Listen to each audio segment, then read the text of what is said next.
আসসালামু আলাইকুম গাইস, সবাই কেমন আছেন?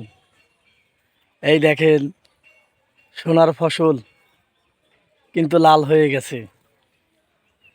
কৃষকরা এতদিন কষ্টের পর কৃষক ঘরে ধান এখন ঘরে উঠবে।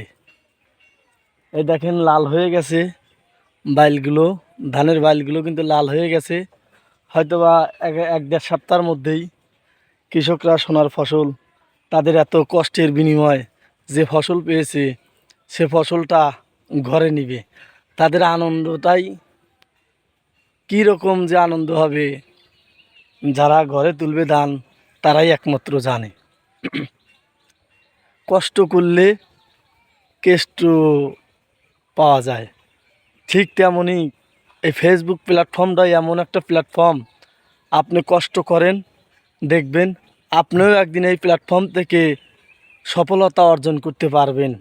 এই ধান যেমন কৃষক দীর্ঘ 3 মাস পরিচর্যা করে এই ধান তিলে তিলে বড় করে তুলেছে, ঠিক তেমনই আপনারা ফেসবুকের পাশে লেগে থাকুন।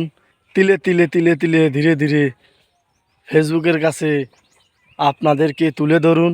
দেখবেন ফেসবুকও আপনাকে অনেক কিছু দিয়ে দিবে ইনশাআল্লাহ। আপনারা পাশে থাকুন ফেসবুকের। ধন্যবাদ সবাইকে।